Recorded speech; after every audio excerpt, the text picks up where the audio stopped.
જાતે મિલે સમાજ સૌ પાવે નિજ પદના ભવના સર્વ દુઃખો તણું કારણ મિથ્યા ભાવ તેની સત્તા નાશ કરે પ્રગટે મોક્ષ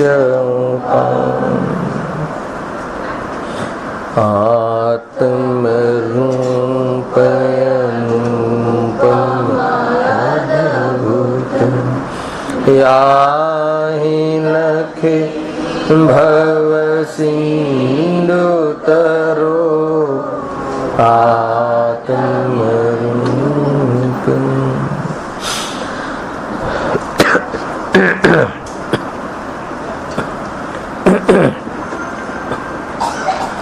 आज श्री मोक्ष मार्ग प्रकाशक ग्रंथ से चौथा अधिकार ऊपर આપણે સ્વાધ્યાય કરી રહ્યા છીએ. ગયા વ્યાખ્યાનમાં આપણે ટોપિક ચાલી રહ્યો હતો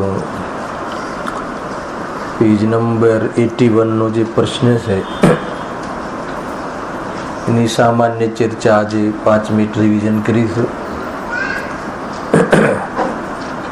એમાં પ્રશ્ન કઈ રીતે થયો, પંડિતજીએ આગળના ટોપિકમાં સમેટતા એમ કહ્યું, થોડોક અવાજ થોડુંક વધારજો. આગળનો ટોપિક સમેટતા એટલું કહ્યું કે અગર જો તારે દુઃખ દૂર કરવું હોય, સુખી થવું હોય તો જીવ અજીવ આશ્રવ બંધ સંવર નિજરા અને મોક્ષ આ 7 તત્વ કહ્યા. અને આશ્રમના ભેદ કરીએ પાપ અને પુણ્ય તો 9 પદાર્થો થયા. વિશ્વની અંદર અનંત પદાર્થો હોવા છતાં આ 9 પદાર્થોની જો તને શ્રદ્ધા થાય, યથાર્થ શ્રદ્ધા થાય અને જાણે યથાર્થ, તો જ દુઃખ દૂર થાય. અને આનું અયથાર્થ શ્રદ્ધાનું હોય તો દુઃખ દૂર નહીં થાય. આ પ્રમાણે સુખી થવાના અર્થાત તો દુઃખ દૂર કરવાના ઉપાયમાં એમને લોજિકલી આ વાતની સિદ્ધિ કરી, યુક્તિથી આ વાતની સિદ્ધિ કરી. ત્યાં શ્રોતા તરફથી એમને એક ઓર પ્રશ્ન મૂક્યો, પ્રયોજનભૂત તત્વને ઓર વિશેષ સમજવાર્થે. જ્યાં તમે પ્રયોજનભૂત સુખની સિદ્ધિ કરવાર્થે 7 તત્વ કહ્યા, એમાં જીવ અને અજીવ જે 2 પહેલા તત્વ કહ્યા, એમાં તો વિશ્વના તમામ દ્રવ્યો આવી જાય છે, બાકી શું રહ્યું? એમ કહ્યું ને.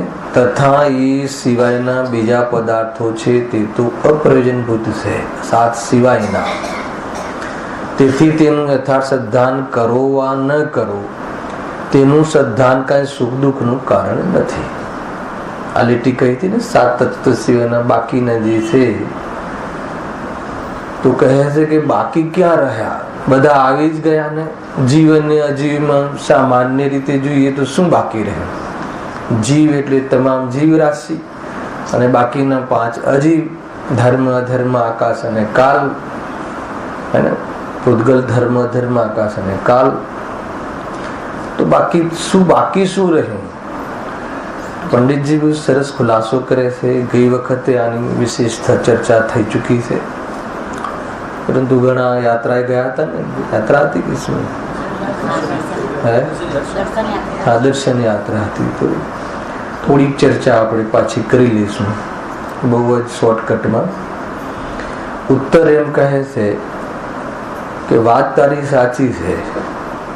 સામાન્ય રીતે જોઈએ તો પદાર્થ તો સર્વ જીવ અજીવમાં ગર્ભિત જ છે, એ વાત સાચી છે. પરંતુ એ જીવ અજીવના વિશેષો ઘણા છે. આ બહુ આ લીટીમાં વજન છે. જે જીવ અને અજીવ કહ્યા એમાં સામાન્ય રીતે તો 6 દ્રવ્ય આવી ગયા.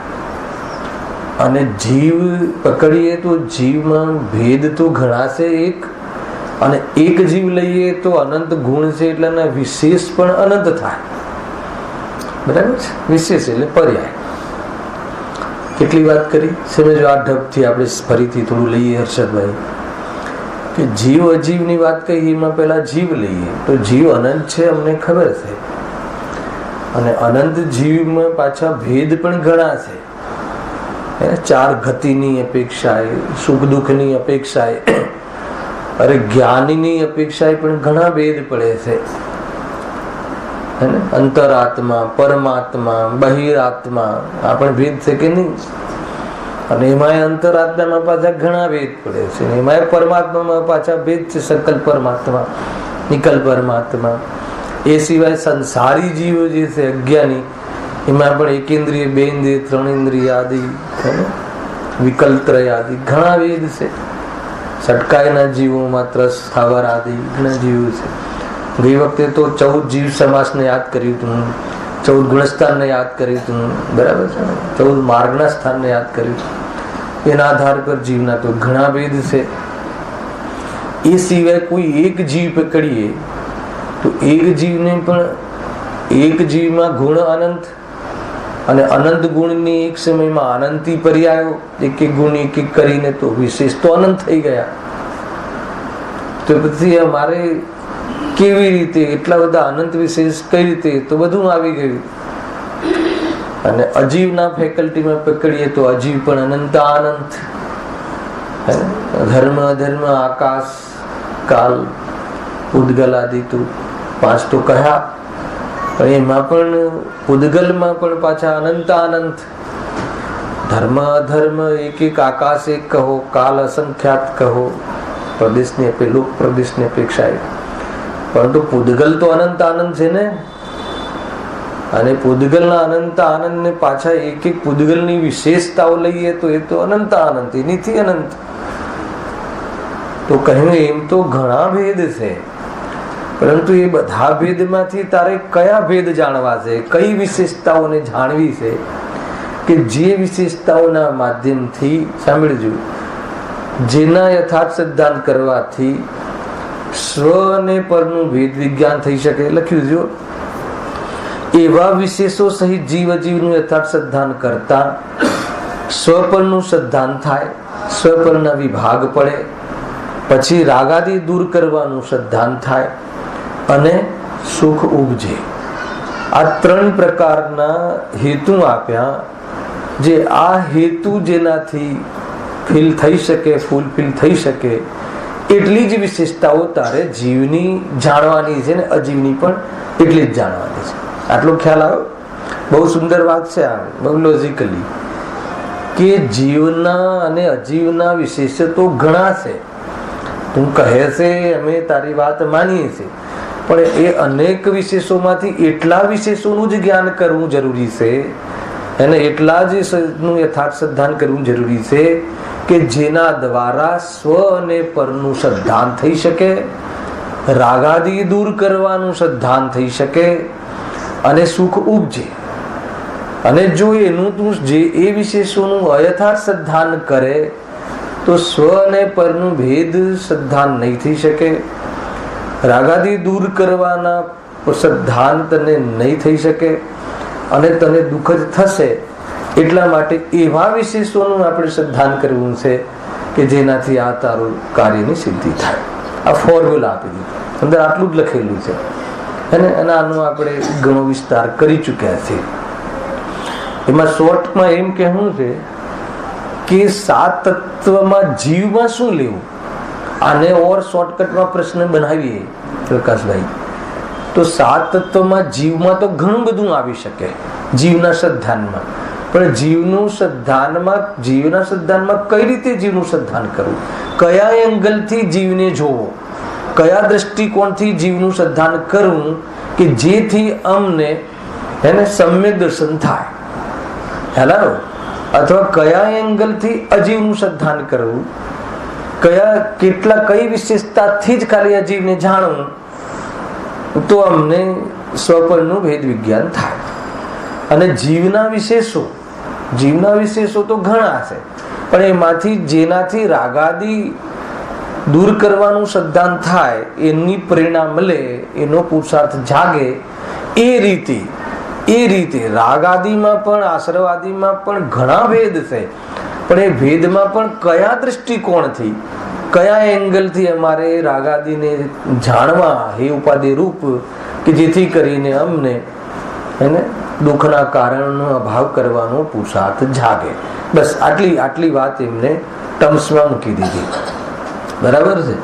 તો આપણે એમાં લીધું હતું કે જીવમાં શું લેવું, શું ના લેવું, એમાં શું લેવું એ લઈ લઈએ તો બાકી ઊંધું જીવમાં ન લેવું આવી જશે. બરાબર છે. તો જીવના એ સ્વભાવને મુખ્ય કરવો, એ સ્વભાવની વિશેષતા જાણવી કે જેના દ્વારા દૂધ અને પાણીની જેમ મળેલા શરીર અને બીજા સંયોગોથી ભિન્ન આપણને આ જીવ આપણને ભિન્ન ભાસે, એટલી વિશેષતા જાણવી જરૂરી છે. એટલે બહુ શોર્ટકટ થતું જાય છે. સુખી થવાનું જે સિલેબસ છે, જે મેટર છે, એ બહુ કોમ્પેક્ટ થતી જાય છે. આપણા માટે તો ઉપકારી છે ને આ વાત.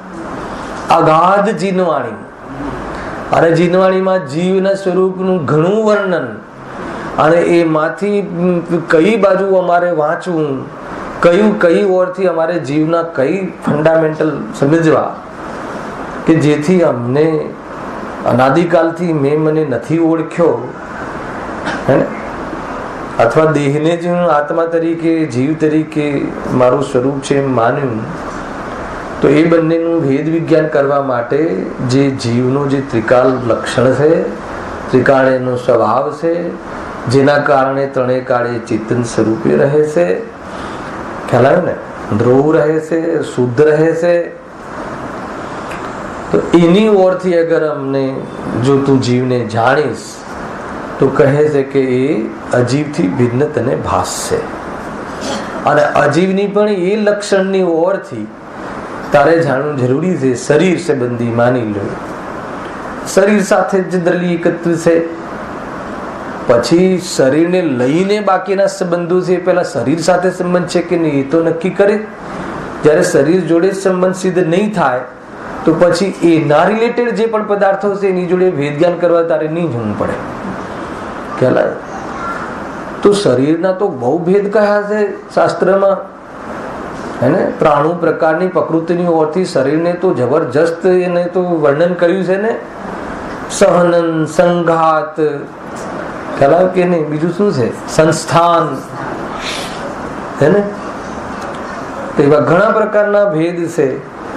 પછી એ અનુસાર એના સુસ્વર, દુસ્વર ને પર્યાપ્તિ ને છપર્યાપ્તિ ને 10 પ્રાણ ને. તો એ શરીર સંબંધી તો આટલું બધું જાણવું જરૂરી છે, હે ને. આ મારું દર્શન કરવું હોય શરીરથી ભિન્ન, તો કે કેટલું જાણવું જરૂરી છે એ કહ્યું. પાછા ઓર શરીરના ભેદ છે ને, કયા છે? કાર્મણ શરીર, તેજસ શરીર, ઔદારિક શરીર, આહારક શરીર, વૈક્રેક શરીર. શરીર કેટલા પ્રકારના? ખ્યાલ? તો આ બધા પ્રશ્નો છે, બધા જીનાગમમાં છે. એટલા માટે છે કે છે એ વસ્તુ, પણ તારે જે પ્રયોજન છે સુખી થવાનું, એમાં એટલું જાણવું જરૂરી છે કે શરીર જડ છે, અચેતન છે. એ અચેતન છે ને તું ચેતન છે, એટલે તારાથી ન્યારો છે. તારે શરીર સંબંધી બાકી કાંઈ યાદ ના રહે, હે ને, તો પણ તારે આટલું જાણવું જરૂરી છે. કેમ કે એનાથી તને સુખ થશે, એનાથી તને સમ્યક દર્શન થશે, તને સાચું દર્શન થશે. એટલે તું જેને તારું અને તારું સ્વરૂપ માની અને એમાં તું શ્રદ્ધાન, જ્ઞાન, ચારિત્રનું સમર્પણ કરી એને બહુ નુકસાનમાં રહેતો હતો, દુઃખી થતો હતો, એ બધું જ ખોટા કાર્યો દ્વારા બંધ થઈ જશે. એટલું કહ્યું, એટલું જાણવું જરૂરી છે. એટલે લક્ષણથી ત્યાં પકડાવ્યું આપણને કે ભાઈ કઈ રીતે જાણવું જરૂરી છે. બહુ ઘણી વાર ચર્ચા થઈ ચૂકી છે, તો બી ગમે છે આ ચર્ચા. તો બી એમ થાય છે કે નહીં, આ ભૂલી જ જઈએ છે આ વારંવાર. વાત તો સાચી છે. એને કઈ જાતે ક્યાં ને શું ફાકી ખાઈએ તો શું થાય ને શું, સુખી થવા માટે ઘણું બધું આપણે સમજીએ છીએ ડેલી, કેટલા ઊંચા શ્વાસ, કેટલા નીચા શ્વાસ, શ્વાસ છોડવો કે લેવો કે ખેંચવો કે જે પણ હોય. સુખી થવા માટે શરીરની અનેક ચેષ્ટાઓ, શરીરની અનેક વિશેષતાઓ જાણવી જરૂરી છે કે નહીં?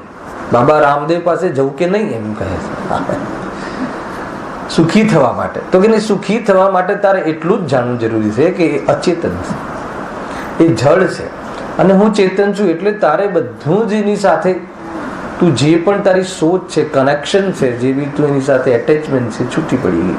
અને છૂટી પડી ગઈ તો પછી રાગ પેદા જ નહીં થાય. તું એને તારું માને છે, એને લાભદાયી માને છે, એટલા માટે તો રાગ થાય છે. એના એટલા માટે તો એને રાખવાના ભાવો થાય છે. અને એની પૂર્તિ કરવા માટે જીવ અનેક પ્રકારના ઉપાયો કરે છે, ખોટા ઉપાયો કરે છે. કારણ પણ ખોટું ને ઉપાય પણ ખોટા. એટલે કહે છે કે તારે સુખની પ્રયોજનની સિદ્ધિ થતી નથી. કેટલું સરળ છે, કેટલું સુંદર માર્ગ છે, અદભુત વાત છે ભાઈ. આગળ શું કહે છે કે જીવ અને અજીવ અને આશ્રવ, બીજું જીવના વિશેષ, જીવની પર્યાયો. વિશેષ એટલે જીવની પર્યાયો. જીવની તો અનંતી પર્યાયો છે. તો કે અનંતી પર્યાયોને તું એક બાજુ મૂકી દે. તારે એની આટલી પર્યાયની જાણવું જરૂરી છે કે જે મિથ્યાત્વ કરે છે. શું વાત કરો? હા, એ પરપદાર્થને પોતાના માને છે એવી જે ભ્રમણા છે એને તારે જાણવું જરૂરી છે. શું જાણવું જરૂરી છે? કે આ ભ્રમ છે. શું જાણવું જરૂરી છે? આ અસત્ય છે. આવું માનવું અસત્ય છે. અને એને લઈને કોઈ પદાર્થને ઈષ્ટ અનિષ્ટ માનીને જે રાગદ્વેષ થાય છે એ ક્લેશ છે, એ કસાયો છે. એટલે એનો અભાવ કરવાથી જ હું સુખી થઈશ. બસ એનું પોષણ કરવાથી હું દુઃખી થઈશ અને એનો અભાવ કરવાથી સુખી થઈશ. રાગાદી આશ્રવાદી ભાવો માટે આટલું જાણવું જરૂરી છે. એને બહુ ભેદ છે ને આશ્રવના. તો કેટલા ભેદ? 5 પ્રત્યય, મિથ્યાત્વ, અવિરતિ, પ્રમાદ, કષાય, યોગ, અને પછી એના બી પ્રભેદ ને એના બી ભેદ ને એના નામ ને કે એના નામ ને એના બધા તને કાંઈ યાદ ના રહેતું હોય તો તું છોડી દે. અને બહુ પરેશાન નહીં થા. એના સંબંધી તારે જાણવું, એટલું જ જાણવું જરૂરી છે કે જ્યાં સુધી આ હું માનીશ ખોટું અને હું આ રાગાદીને લઈને જે ભાવ પેદા થાય છે એની પૂર્તિ કરવા પ્રયાસ કરીશ તો દુઃખી થઈશ. એટલે રાગાદી સંબંધી એને છોડવા લાયક છે એમ જાણવું પ્રયોજનભૂત છે. એના નામ આવડવા પ્રયોજનભૂત નથી એમ કહે છે. એના બહુ વિશેષ ભેદ જાણવા પ્રયોજનભૂત નથી. જાણવામાં આવી જાય તો ચિંતા નથી, પણ ન જાણવામાં આવે તોય ચિંતા નથી. અને એમાં કદાચ તને 16 ની જગ્યાએ 15 ભેદ છે એમ બોલીશ તોય ચિંતા નથી, હે ને? પણ જો તને એ ઉપાધિ લાગતા હશે તો તારું બહુ મોટો બગાડ નહીં, એકમાત્ર એ જ બગાડ છે. સાચામાં સાચો એ જ બગાડ છે. હું પરદ્રવ્યનું કરી શકું છું એવી માન્યતા તારા જીવનમાં અનાદિથી છે ને, એને લઈને જ બગાડ છે. આને મિથ્યાત્વ કહેવાય ને આ પ્રત્યય કહેવાય ને એ તને ના આવડે તો ચાલશે. એ બધું તો આવડે છે, એ તો પરીક્ષા પાસ કરે છે.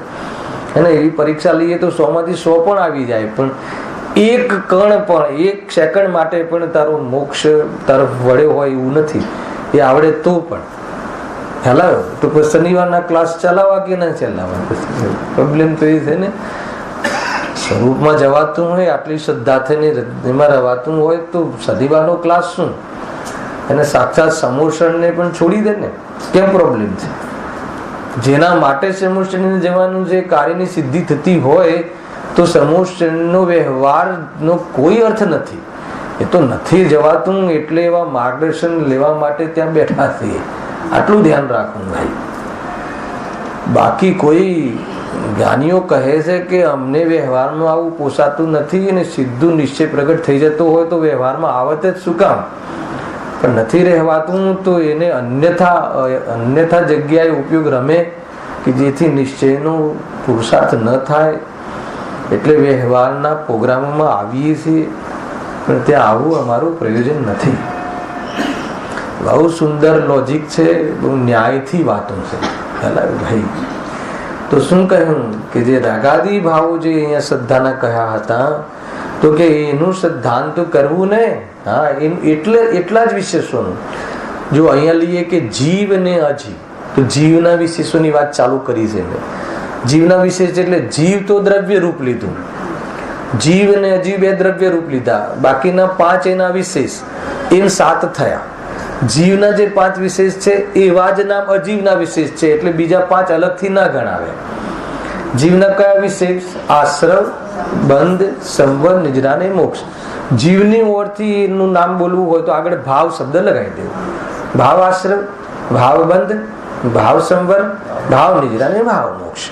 જીવની ઓરથી એના પરિણામની વાત કરી, અને કર્મની ઓરથી અજીવની ઓરથી લેવું હોય તો દ્રવ્ય આશ્રવ, દ્રવ્ય બંધ, દ્રવ્ય સંવર, દ્રવ્ય નિજરા અને દ્રવ્ય મોક્ષ.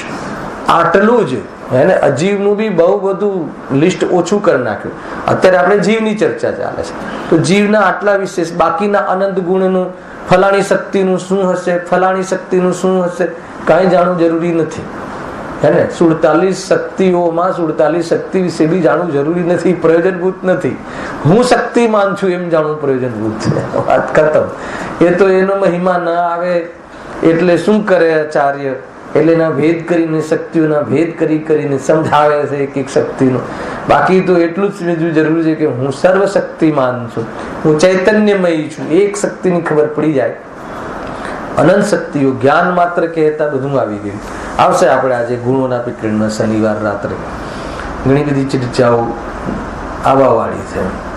ખ્યાલ આવે તો કહે છે કે એટલું જ જાણવું જરૂરી છે. ઘણા લોકોને કહીએ કે 47 શક્તિના નામ આવડે જ તને?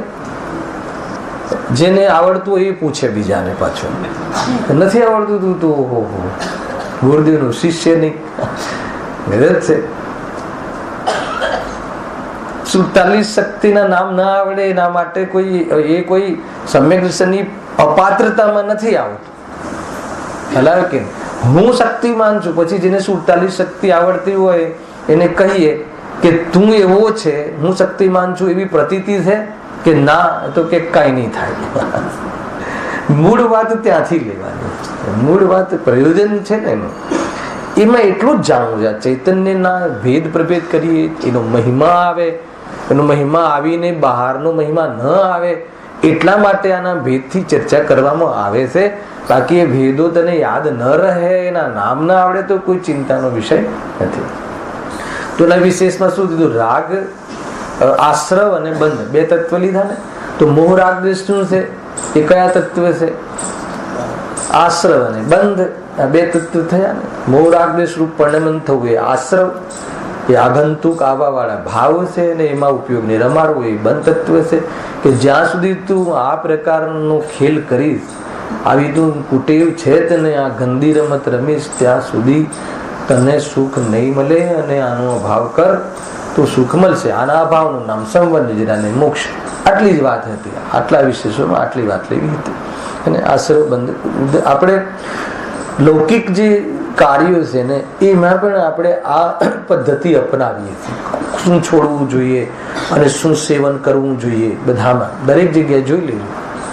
આપણે માન લો કે જેટલી મગફળી ખાઈએ, મગફળી બધા ખાતા હશે દેશમાં, બરાબર? એની અંદર ફોતરા આપણે ફેંકી દઈએ છીએ અને એમાં જે સિંગનો દાણા હોય ને એનું સેવન કરીએ છીએ.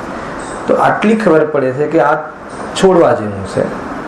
એના બહારમાં ફોતરા છે ફેંકી દેવા જેવું છે, અને અંદરનો જે માવો છે, જે દાણા છે સેવન કરવા જેવું છે. કેટલાક એવા ફળ આવે છે, જે ફળ આવે ને એનું અંદરનું ફેંકી દેવા જેવું હોય છે અને બહારનું સેવન કરવા જેવું હોય છે. એમ જ થાય છે કેરીમાં છે. અને બોર તો અભક્ષ છે, એમ તો બોર ખાવા લાયક નથી, એમાં દોષ છે.